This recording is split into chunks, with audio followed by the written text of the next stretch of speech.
Luis Martínez Liévano, ingeniero biomédico egresado del Politécnico Nacional de la UPIBI, con una maestría en Administración de Organizaciones de la Salud y poco más de 15 años de experiencia en el sector público, en la parte de gestión pública. Me formé en institutos nacionales de salud, en el INCAN y en nutrición, y después pues ya inicié una carrera por acá en la Secretaría de Salud, estando unos añitos en el CENETEC, en el Departamento de Ingeniería Clínica y a cargo de la Dirección de Ingeniería Biomédica, y hoy en día pues estoy en la Dirección General de Planeación y Desarrollo en Salud, la DGPLADES.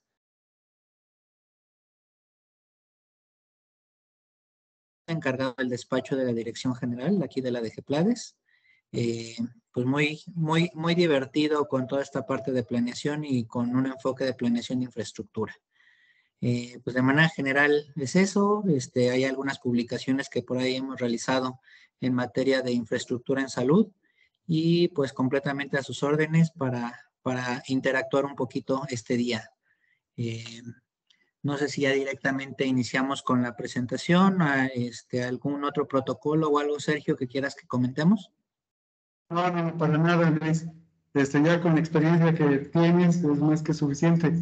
No sé si puedas, por favor, compartirnos la clase. ¿Me pueden confirmar que se está viendo la ventana compartida? ¿Sí se ve la ventana? ¿Y si se ve en modo de presentación? No se ve la pantalla completa todavía. Se ve la presentación, pero no se ve la pantalla completa. ¿Y ahora? No, aún no. Digo, porque ya está en modo presentación y nada más para saber que lo estén visualizando de manera completa o están viéndolo como el carrusel de diapositivas. Es el carrusel de diapositivas. ¿Y ahora? ¿Igual? ¿Principal? A ver. ¿A dónde? A ver. ¿Acá? ¿A dónde? A la derecha. Ok. Ok. ¿Se sigue viendo el carrusel, Luis? A ver, vamos a probar nuevamente.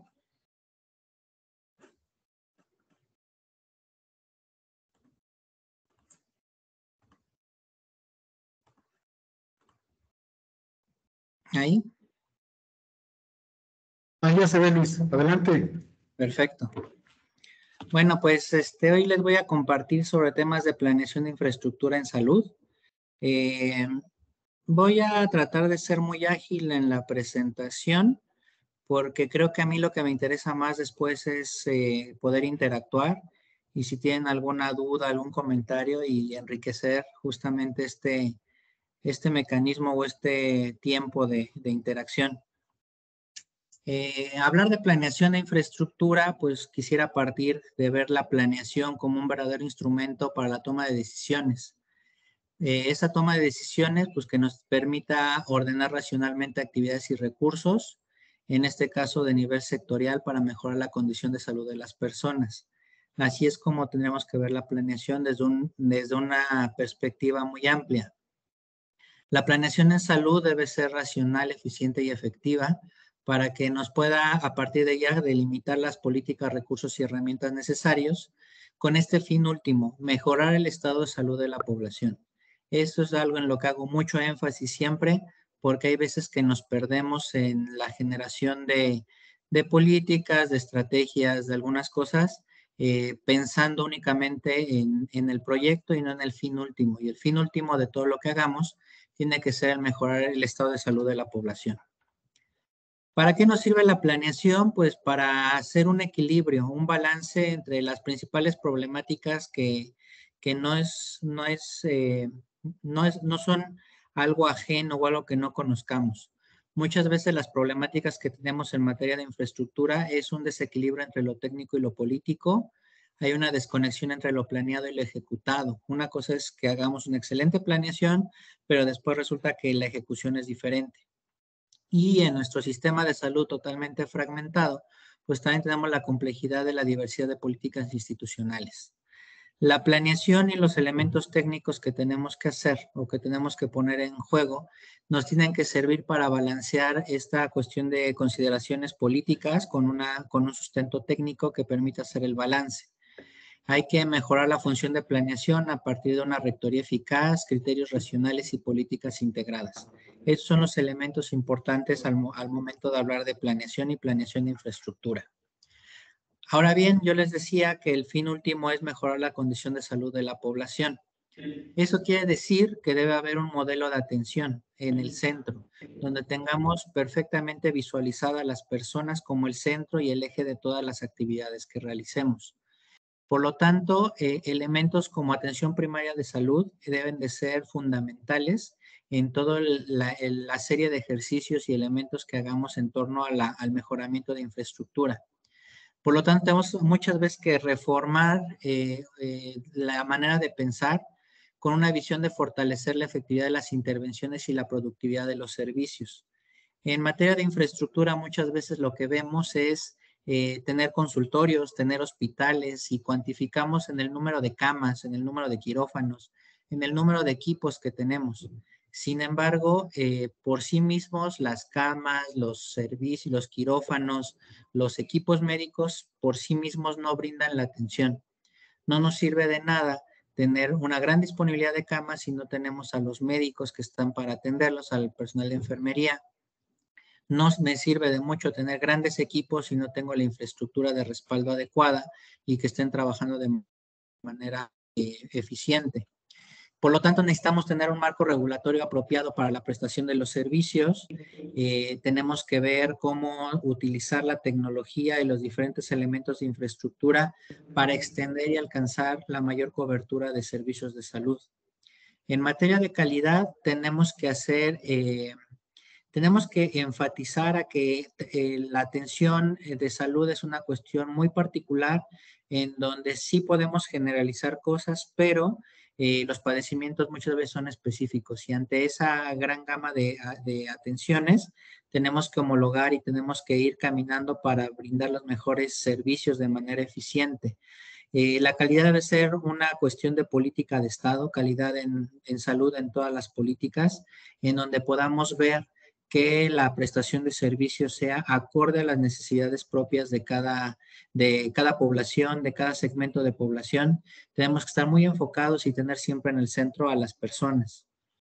En materia de administración y planeación, esta tiene que ser analizada y tiene que estar enfocada a la particularidad de cada una de la población a la cual va definida. Es decir, no puedo estar pensando en un hospital de ciertas características o ciertas especialidades que al paso del tiempo vayan a ser ociosas y que gastemos mucho recurso, infraestructura, equipamiento, recurso humano en elementos que vayan a estar subutilizados.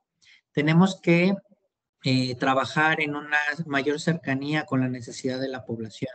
Tenemos que garantizar una atención coordinada, continua, equitativa, que la formación de recursos humanos esté acorde a las necesidades epidemiológicas de la nación y que estemos formando los médicos, los especialistas, los ingenieros que realmente se necesitan para atender las necesidades de la población. La planeación de infraestructura debe de estar sustentada en elementos geográficos, epidemiológicos, económicos, políticos y sociales de manera transversal a todo nivel nacional. No son las mismas condiciones en el norte que en el centro que en el sur. En los mismos estados hay diferencias poblacionales, de nutrición, de muchos elementos que debemos de conocer para poderles brindar una mejor atención. De tal suerte que con todo lo que les he platicado, la planeación debe de ser nos tiene que servir para el balance entre lo que hoy en día vemos negativamente como una falta de coordinación, es una serie de procesos aislados y procesos a veces repetitivos, y tenemos que hacer un balance con rectoría, con procesos conjuntos, con un seguimiento puntual de las acciones. En eso es donde nos sirve la planeación, pero una planeación vista como un elemento macro que nos permite identificar todos los elementos alrededor, en este caso, de la creación de infraestructura. Todo esto no se puede realizar si no tenemos un marco jurídico y normativo establecido, y ese ya existe muchas veces. Y como una anécdota les puedo comentar que alguna vez en una experiencia que tuve de ir a compartir con unos compañeros ingenieros en Perú, al terminar mi charla se acercaron conmigo y me empezaron a decir que ellos celebraban mucho y se guiaban mucho en las normas oficiales mexicanas. Y yo por dentro decía, híjole, pues si esa es su referencia, pues está un poco limitado. Pero la verdad es que muchas veces no es cuestión de falta de normatividad. El tema es la falta de aplicación de esa normatividad. Pocas veces nos damos a la tarea de realmente aplicarlo, de conocerlo completamente lo que es la normatividad aplicable, y es importante que la revisamos y que la conozcamos. ¿Qué consideraciones en este sentido, ya habiendo platicado de lo que debe ser la planeación y cómo se tienen que ver las cosas y conociendo los diferentes instrumentos existentes? ¿Cuáles son los enfoques que debemos de tener al momento de que generar una nueva infraestructura? Primero, los nuevos enfoques de planteamiento hospitalario tienen que considerar que hay una modificación en la relación entre establecimientos de atención primaria y los hospitales. Estamos acostumbrados a escuchar sobre niveles de atención y parecería que es una relación muy rígida entre la transición entre un primero, segundo y tercer nivel. Pero ¿qué hay si desde una detección temprana en una atención primaria se detecta alguna posibilidad de una complejidad, de una cuestión que requiere alta especialidad, como puede ser la detección oportuna de cáncer? Pues tenemos que ver que esa relación no nos haga un escalamiento y un diferimiento de atención. Tenemos que ver cómo hacer más ágil la atención desde un primer contacto hasta la cuestión de especialidad. La cartera de servicios en las unidades médicas, a partir de la tecnología que nos puede dar elementos como telemedicina, pues nos obliga a tener una infraestructura que va más allá de 4 paredes y a lo mejor un contacto eléctrico, sino que debe de considerar cuestiones de infraestructura de telecomunicaciones y otros elementos muy importantes para que en el planteamiento hospitalario, a final de cuentas, considere todos estos elementos que nos permitan incrementar cartera de servicios. Algo muy importante, al hablar de salud, estamos hablando de condiciones humanas, estamos hablando de la prestación de servicios a otro ser humano. Por lo tanto, debe haber una humanización de los espacios donde se presta la atención a la salud. Tenemos que dejar de estar pensando en la comodidad de médicos, enfermeras y personal de salud. Tenemos que generar proyectos hospitalarios que sean acordes a garantizar una sensación de confort y mejora para los usuarios, para los pacientes, que ellos sean los que lleven una correcta atención y que se sientan a gusto al momento de ver una unidad hospitalaria. Los hospitales, las unidades médicas tienen que estar abiertos a la comunidad y a la sociedad. He tenido experiencias a lo largo y ancho del país en donde hemos construido hospitales o pretendemos que como Secretaría de Salud, como sistema de salud, llevamos las soluciones de salud a las comunidades, cuando primero debemos de comprender la idiosincrasia y la cosmovisión de las comunidades para poder ofertarles mejores servicios. Tengo experiencias de unidades hospitalarias que hemos colocado en algunas comunidades en donde la gente no va porque lo que se construyó no está acorde a la estructura, a la arquitectura de la región. O, por ejemplo, hubo un caso en donde teníamos un hospital comunitario en donde la gente no acudía. Y no acudía porque nuestro hospital tenía puertas y era una comunidad muy abierta en donde ellos no estaban acostumbrados a tener puertas, porque una puerta es una barrera y ellos se interpretaban como si la unidad siempre se mantuviera cerrada y por eso no acudían. Es una cuestión de comprender realmente dónde vamos a incorporar la infraestructura para que realmente responda a las necesidades de la población. Hay que incorporar estándares asociados a privacidad, calidad y confort del paciente. Todos nuestros esfuerzos, y por eso lo decía desde un principio, no nos perdamos en que planeación, en que infraestructura, en que equipamiento es el motor o el origen de lo que estamos haciendo. El motor y el origen de lo que hacemos debe ser siempre el confort de los pacientes. Debemos de generar espacios flexibles y con capacidad de adecuarse a los veloces avances de comunicaciones, informática, tecnología, de diagnóstico y tratamiento.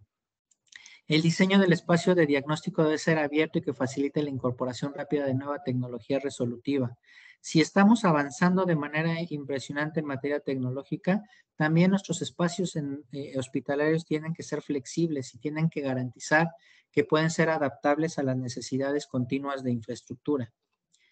¿Qué otros enfoques debemos de tener? Hoy en día parece que la atención hospitalaria es poco entendida y estudiada, porque siempre pensamos en esta cuestión que durante muchos años ha prevalecido de niveles de atención y de que solamente atendemos a las personas enfermas. Parece que estamos, más que Secretaría de Salud o Sistema de Salud, nos tendríamos que llamar sistema de enfermedad, porque lo que atendemos son enfermedades en lugar de trabajar orientados a la preservación de salud de la población. Tenemos que pensar en espacios flexibles que tengan considerados elementos de prevención a la salud, de garantizar elementos no solamente físicos, sino también emocionales, sino también psicológicos que permitan garantizar la salud en toda su plena expresión. La nueva tecnología, los diferentes cambios tecnológicos que hay, nos ayudan muchas veces en tener hospitalizaciones cada vez de menor estancia. Entonces, los espacios también tienen que estar acordes a estas nuevas, deben ser flexibles a estas nuevas innovaciones. Para una vez que comprendemos todo esto de dónde lo vamos a hacer, cómo lo tenemos que hacer, un elemento fundamental para el planteamiento hospitalario es el programa médico arquitectónico, que para nosotros como ingenieros es la manera en cómo vamos a hacer empatar la necesidad clínica, la necesidad médica con espacios, con equipamiento, cómo le damos armonía a las necesidades de atender a través de un espacio, a través de una tecnología. Eso es el programa médico arquitectónico. A partir de él es que vamos a definir espacios, distribución, instalaciones, dimensiones y características de la arquitectura que vamos a definir hospitalariamente. En los últimos años ha sido muy sonado el nombre de UNOPS, que es un organismo de la OMS, un centro colaborador, que en algún momento generó este esquema de ciclo de proyectos hospitalarios que va desde la preinversión hasta la operación. Y tomando como referencia este elemento o este esquema de ciclo de proyectos hospitalarios, me di a la tarea de tropicalizarlo. ¿Y cómo lo podemos ver desde hoy en día? ¿Cómo se hace la planeación de infraestructura en el país? Pues la identificación del proyecto hospitalario lo hacemos a través de un análisis entre la evaluación de la demanda y la evaluación de la oferta de los servicios de salud. Analizar oferta y demanda nos va a permitir tener una brecha o identificar la brecha o el dimensionamiento de qué es lo que nos hace falta. Una vez que identificamos lo que nos hace falta, definimos cuál es el tipo de establecimiento a través del cual vamos a solucionar esa brecha, que van desde las unidades médicas móviles, casas de salud, centros de salud, centros de CESAS, UNEMES, hasta hospitales de alta especialidad.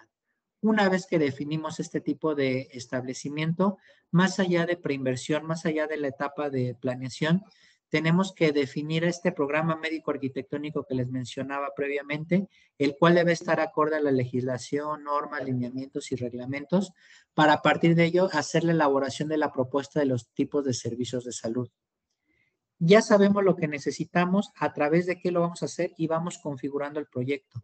Algo importante que también no debemos de perder de vista es dónde vamos a ubicar espacialmente, geográficamente esa unidad médica para que realmente corresponda a las necesidades, para que realmente tengamos una propiedad adecuada del terreno, las facilidades de los servicios públicos y al rato no tengamos unidades médicas construidas, pero que no tengan luz, agua, drenaje y todos los servicios. Todos estos elementos son parte de la etapa de preinversión y de planeación y donde tenemos que definir los proyectos.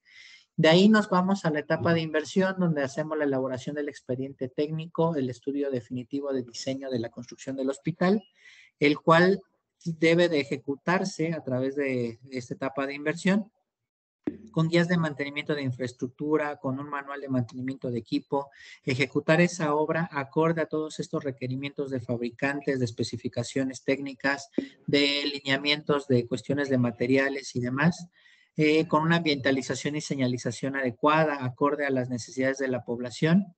Y una vez que tenemos esta parte de inversión y construcción de infraestructura, bueno, nos damos a la tarea de operarlo a través de la operación de recurso humano e insumos adecuados.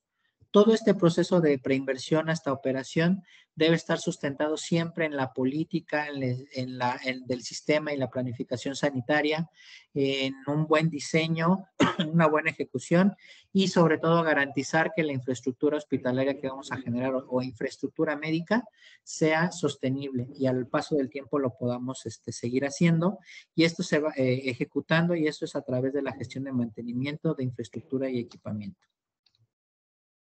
Dicho todo lo anterior y esta charla, que insisto, no me quería tardar mucho para que realmente podamos tener un espacio de unos 10-15 minutos de retroalimentación, esta primera charla lo que quiero aterrizar es que como ingenieros biomédicos, no solamente es la parte netamente tecnológica, no solamente es esta visión de equipamiento médico, sino que va a generar competencias que van mucho más allá. La planeación de infraestructura la tenemos que pensar con el establecimiento de competencias como planeación, la revisión de proyectos, cómo participamos nosotros en cada uno de estos procesos de planeación, revisión, ejecución y supervisión. La facilidad o los conocimientos que nosotros adquirimos como ingenieros biomédicos nos dan esa flexibilidad y esa capacidad de poder no solamente intervenir en esa planeación, sino poder revisar el proyecto, poder hacer mejoras. Una vez que se esté ejecutando el proyecto, poder intervenir en la ejecución y más adelante en la supervisión y en la sustentabilidad del proyecto.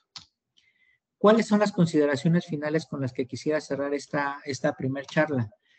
La planeación es un elemento prioritario en la correcta ejecución de proyectos. Si entre mejor planeemos, mejor vamos a garantizar la ejecución y la realización de un proyecto. Planear una unidad médica es un trabajo multidisciplinario y en esto también quiero hacer énfasis. Si bien es cierto, los ingenieros biomédicos tenemos muchas competencias, también tenemos que identificar que para la planeación de infraestructura necesitamos ingenieros industriales, arquitectos, la participación del personal médico y de enfermería. Es un trabajo multidisciplinario para poder delinear de mejor manera los proyectos. Todo proyecto es muy importante. Todo proyecto debe corresponder a una necesidad perfectamente caracterizada. Quiero construir un hospital, ¿con qué vocación? ¿En dónde lo voy a colocar? ¿Cuáles son los padecimientos del lugar donde lo voy a ubicar? ¿Qué tipo de especialistas necesito? Por lo tanto, ¿qué equipos? Por lo tanto, ¿qué infraestructura? Realizar una visualización del correcto uso y mantenimiento de la infraestructura es indispensable, ya sea en nuestras casas, con nuestros carros, en los equipos de cómputo, en nuestro día a día, siempre es necesario considerar elementos de un correcto uso y mantenimiento de infraestructura. ¿Para qué? Para garantizar que la prestación de servicios sea la adecuada. Y algo muy importante antes de estar pensando en desarrollar más infraestructura o renovar áreas o renovar equipos, hay que pensar primero cómo podemos eficientar el uso de la capacidad instalada. Es muy triste recorrer el país y de repente identificar que hay unidades médicas o equipamiento que han estado abandonados por mucho tiempo y que no han sido optimizados o utilizados de la manera adecuada. Antes de estar pensando en una nueva construcción, en una nueva renovación, hay que pensar cómo hacemos eficiente con lo que ya contamos. Y todos estos elementos y estas consideraciones finales, quiero nuevamente hacer énfasis que tienen que tener como centro, como eje, como guía de todo este trabajo, la atención a los pacientes. El trabajo y la interacción de todo lo que hacemos muchas veces se reduce o se sintetiza o se ve como resultado final en la prestación de un servicio de salud, en un médico, en un personal de salud, en un técnico, una enfermera, enfermeros que están atendiendo a un paciente que está buscando el confort y la restauración de su salud. Todo eso debe ser nuestro centro. No perdamos de vista que todos los esfuerzos que hagamos y toda la planeación y toda la ejecución de los proyectos deben de tener como centro el mejoramiento de la condición de salud de las personas. De mi parte, ahí me quiero quedar, hasta ahí quiero dejar esta presentación en este momento. Creo que vamos a tener la oportunidad de seguir interactuando y profundizaremos un poco más después de lo que son los modelos de unidades, estas características que tienen los alcances, pero hoy me gustaría dejar ahí de momento la charla y más bien escuchar si tienen alguna duda, comentario o si quieren que profundicemos algo más. Por mi parte es todo y completamente a sus órdenes. ¿Alguna duda o comentario, muchachos?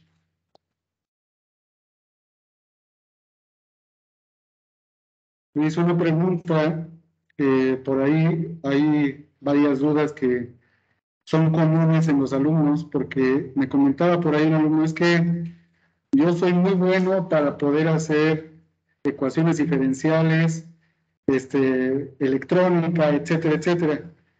Y me decía, ¿por qué alguien que hace administración, que es mucho más sencillo, por qué va a tener un mejor puesto que yo? Yo creo que tiene que ver con lo que haces parte de proyectos de inversión y no nada más tiene que ver con los ingenieros. Los administradores, los médicos deben de saber proyectos de inversión. ¿Es correcto eso, Luis? Voy a recordar una anécdota de en alguna oportunidad que tuve para compartir con algunos estudiantes de una universidad, que no voy a decir cuál, para no quemarlos. Pero en una de las preguntas que me hacía uno de los estudiantes, porque ese abordaje o en esa charla les platicaba de las funciones de un departamento de ingeniería biomédica al interior de un hospital, y hablábamos de conservación, de mantenimiento, de los predictivos, de varias cosas, de reparaciones de equipo. Y la pregunta de esta persona fue orientada, o más bien su argumento es, o sea, yo estoy estudiando para ingeniero y ¿a poco no ese trabajo lo tiene que hacer un técnico? ¿A poco no hay técnicos que puedan hacer ese trabajo de mantenimiento? Si yo que soy ingeniero o voy a ser ingeniero, pues tengo otras competencias. Y un poco lo que yo respondía era que pues hasta para ser jefe, coordinador, encargado de un área, pues tienes que conocer hacer las cosas. Y si en algún momento te toca, eh, digo, lo personal, yo empecé, mi primer mantenimiento fue una cama hospitalaria y tuve que limpiarla y aceitarla, ¿no? Y el conocer realmente las actividades que se realizan, cómo se realizan, eso te permitirá más adelante ser un mejor jefe, un mejor administrador, porque sabes de origen cuáles son las cosas que se necesitan hacer y cómo se tienen que hacer. El hecho de hacer una ecuación diferencial, en este caso, pues sí, yo la verdad es que si a mí me pones ahorita a mi cuaderno de ecuaciones diferenciales de la universidad, me voy a tardar un buen rato en descifrar cómo lo hacía y qué lo hacía, ¿no? Pero eso no quiere decir que el tema de administración sea menos complejo o que tenga menores implicaciones. Todas las tareas son fundamentales, todas las tareas tienen que concatenarse para hacerlas de mejor manera. ¿Qué vemos cuando analizamos un sistema de salud de manera global? Hay veces que podemos tener un excelente sistema de planeación, un correcto análisis de ingenierías para el cálculo de las cargas y de los transformadores y de lo que necesitamos en la sala de máquinas para que opere todo el hospital.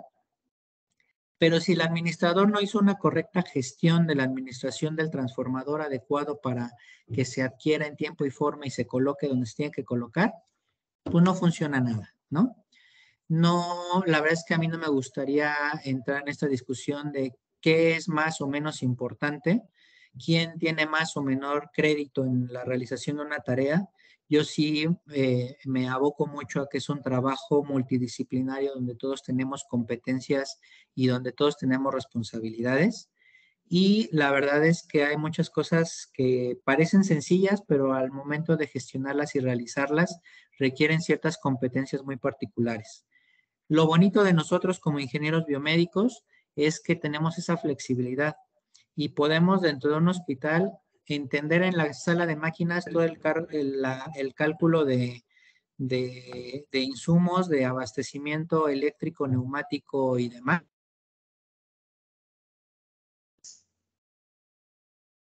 Pero también el diseño de las áreas y los sistemas de seguridad, y sí la operación de los equipos, y sí la calibración. Pero también quisiera hacer énfasis en donde así como tenemos un médico que es cardiólogo y se especializa en el corazón, otro que es anestesiólogo que se especializa en otra cosa, otro que y tiene sus especialidades, llegarán al punto que como ingenieros biomédicos también tendrán que irse especializando y tendrán que ir identificando. Y tenemos expertos en ventilación mecánica, tenemos expertos en anestesia, tenemos expertos en radioterapia, tenemos expertos en ingeniería clínica. Entonces hay una gran diversidad de un campo de acción muy importante. Yo lo que les invitaría es a ampliar su horizonte y ver un poco más allá y tratar de asimilar la mayor cantidad de conocimientos que les permita en el presente y en el futuro comprender mejor las cosas para administrarlas de mejor manera. Ok, ¿alguien más tiene alguna pregunta?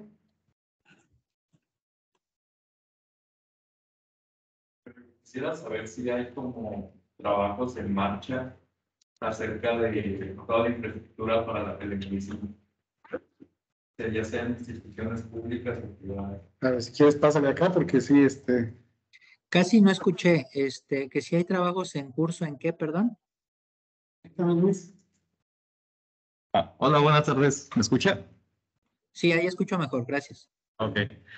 Mi pregunta es si conoce algunos trabajos en marcha actualmente para ampliar o mejorar la infraestructura en telemedicina, ya sean instituciones públicas o privadas.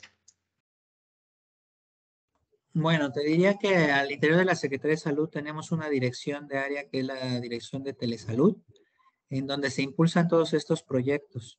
Hay diferentes grados de desarrollo y el tema no es necesariamente telemedicina, es telesalud, que es un tema un poco más amplio todavía, en donde tenemos desde los proyectos que van de mejorar la atención en comunidades rurales a través de unidades móviles que tengan telemedicina. Esos son proyectos que funcionan en algunos estados.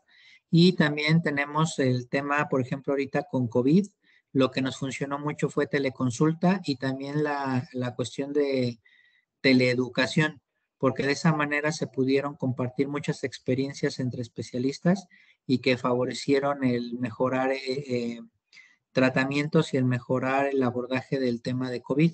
Entonces, sí, sí hay varios proyectos tanto de la Secretaría y en el ISSSTE se ha dado mucho impulso a todo ello, en donde hoy en día está en marcha para habilitar mayor número de consultorios para tener interconsultas entre un primero y un tercer nivel a través de tener a los médicos especialistas en los hospitales de referencia y desde centros de salud poder estar haciendo las teleconsultas. Ok, ¿alguna otra pregunta?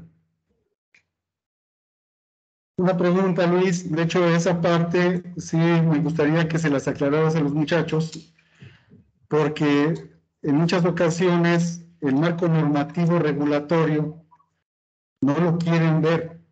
Por ahí hubo alguien que incluso me dijo, es que yo por eso me metí a biomédica, porque las leyes las detesto.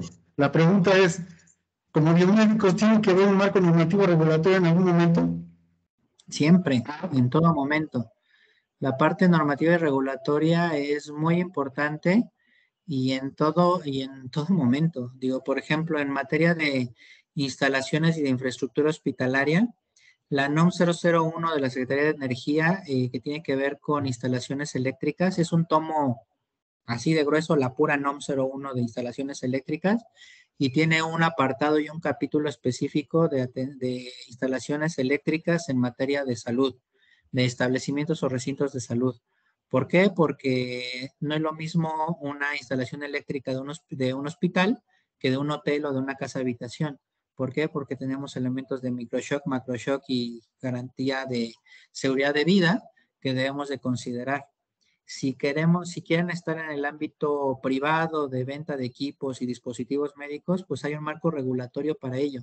Comercializar equipos y dispositivos médicos al tener una interacción con la salud y con las personas, pues no es cualquier cosa. Tienen que cumplir con una serie de elementos normativos a través de la COFEPRIS y entonces también es muy importante para tener registros y permisos sanitarios y también su incorporación al compendio de equipamiento e insumos a través del Consejo de Salubridad.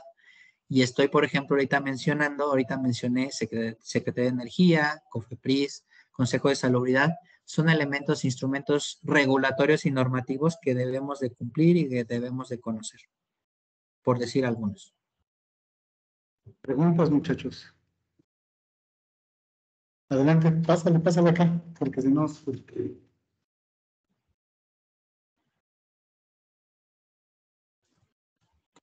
Hola, ¿sí me escuchas? Sí, Pues yo quería preguntar, mencionó que dentro de las prácticas de la planeación se debe priorizar el bienestar del paciente. ¿Cuáles serían unos ejemplos de malas prácticas en la planeación de la infraestructura? hay algunas estadísticas y ya está documentado. Creo que el mayor ejemplo es esto. Tener este pensamiento de que como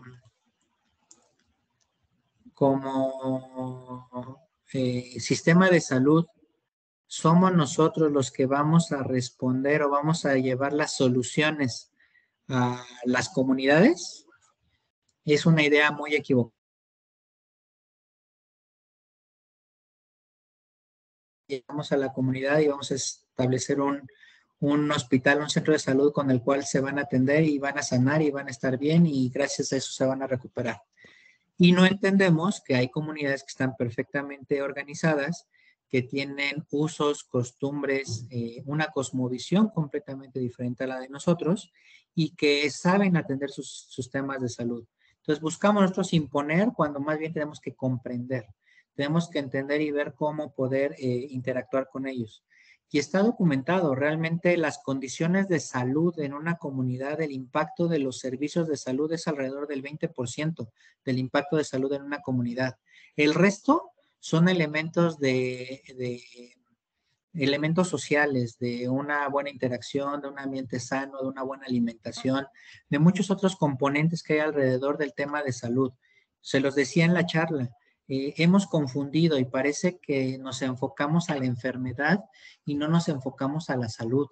Hay médicos que dicen, yo nunca he atendido a un sano, siempre atiendo a los enfermos. Y ese pensamiento es algo que debemos de cambiar y debemos de tener muy claro. Tenemos que pensar salud en su espectro más amplio, el garantizar que haya condiciones adecuadas, condiciones de sana convivencia, de alimentación saludable, de ejercicio, de muchas otras cosas que garanticen una mejor condición de salud.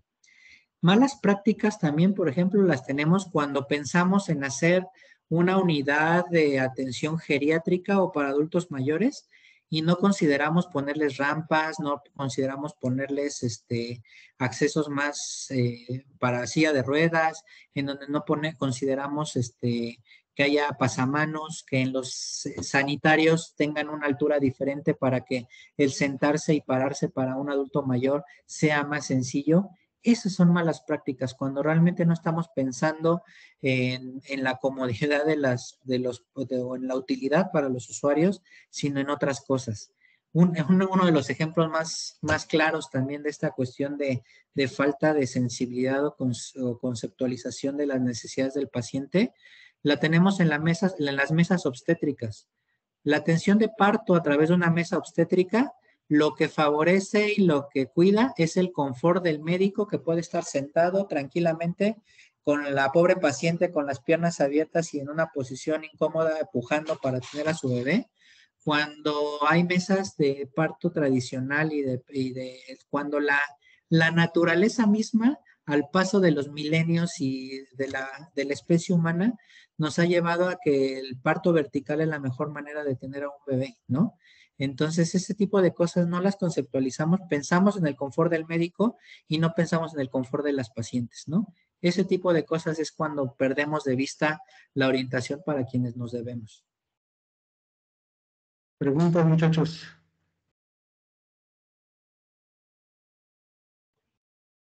¿No hay preguntas?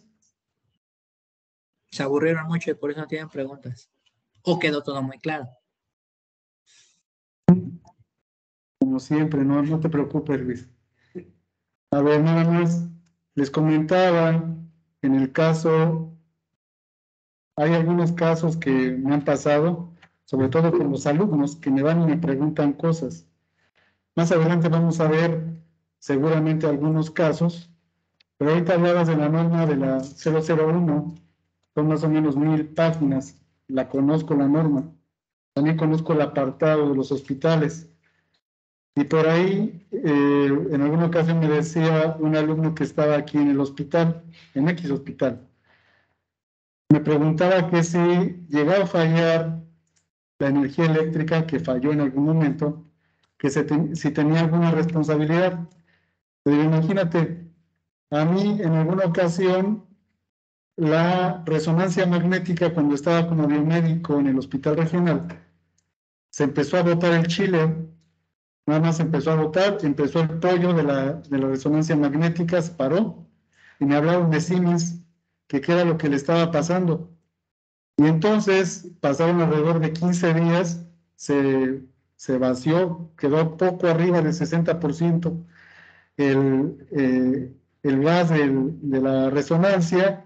El helio. Y pues, sí, por ahí el chiller, las bombas, tronaron las tarjetas, se fueron las tarjetas de la resonancia magnética y fue una pérdida de $1 millón porque además se tuvieron que subrogar servicios. Y le comentaba a este alumno, le digo, casi me corren. Le digo, o sea, me dicen, ¿a poco tiene responsabilidad? Le digo, ¿tú crees que no?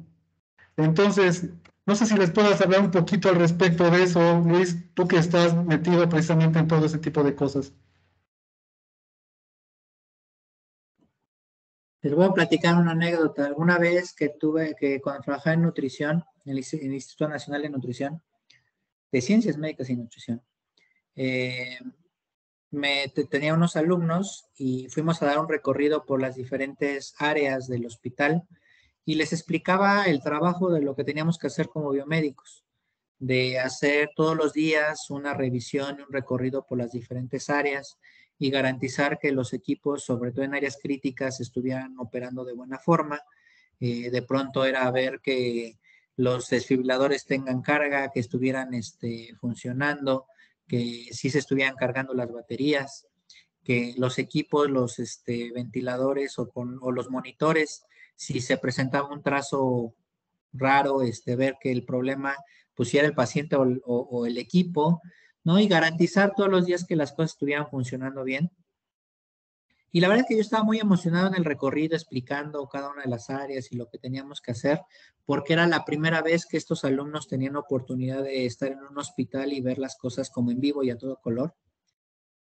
Y cuando terminó el recorrido, la verdad es que yo estaba muy contento de que pudieran tener esa interacción. Y uno de los alumnos, yo lo vi como cabizbajo, preocupado o raro, ¿no? Y le pregunté, pues, ¿qué le pasaba? Pues, si al contrario, yo pensaba que iban a estar muy contentos por la experiencia. Y la verdad es que me acuerdo mucho de esta anécdota porque su respuesta fue muy interesante. Lo que me dijo fue, no, profe, la verdad es que sí estoy muy contento, pero a la vez estoy preocupado, porque hasta haberlo vivido y al ver dimensionado y ver visto lo que se hace, estoy entendiendo la gran responsabilidad que tenemos como biomédicos. Es decir, el hacer un mantenimiento correctivo, un preventivo, el garantizar que las cosas estén funcionando en tiempo y forma en los equipos y que esos equipos tienen que ver con el diagnóstico, el tratamiento o el soporte de vida de los pacientes, es mucha responsabilidad. Claro que tenemos responsabilidades. En el caso, por ejemplo, que comentabas ahorita de la resonancia, pues a lo mejor no cuesta más que los millones de pesos que pudo haber habido ahí alrededor. Y digo, no, nada más eso, porque también tenemos responsabilidades de darle el mantenimiento a ventiladores mecánicos y esos son soporte de vida. Si eso no funciona, el paciente se muere. Es una vida la que se pierde ahí. Y eso sí, no hay millones de pesos que lo valgan, ¿no? Ahorita con el tema de COVID, participamos en los lineamientos que se publicaron para la reconversión hospitalaria, para ver cómo habilitar áreas adicionales para atención a pacientes COVID. Y uno de los elementos que hicimos mucho énfasis es en la necesidad de contar con ingenieros biomédicos que estuvieran a cargo del soporte y mantenimiento de los equipos. Y como personal expuesto, que iban a estar interactuando con los ventiladores, iban a darle su mantenimiento, iban a garantizar que se desocupaba, le dan mantenimiento para que el siguiente paciente lo pudiera ocupar. claro que hay implicaciones, claro que hay responsabilidades y hay muchas cosas que implica realmente nuestra labor diaria como ingenieros biomédicos. Ok, muchachos, preguntas, comentarios. No hay preguntas, no hay comentarios. Pásale.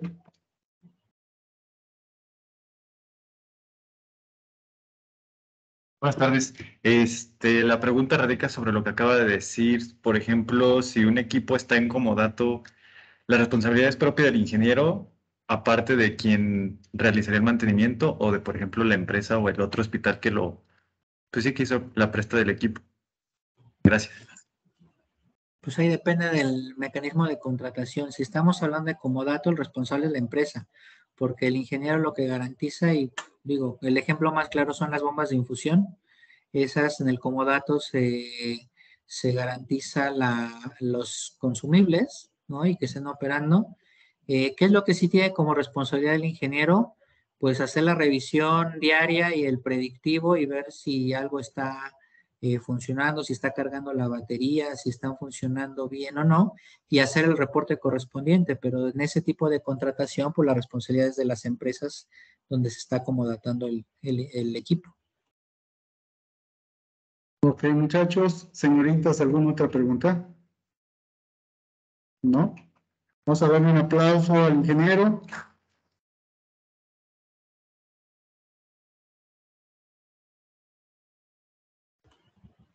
Luis, listo, ya no hay más preguntas. Nos veríamos entonces el día jueves a la misma hora, ¿es correcto?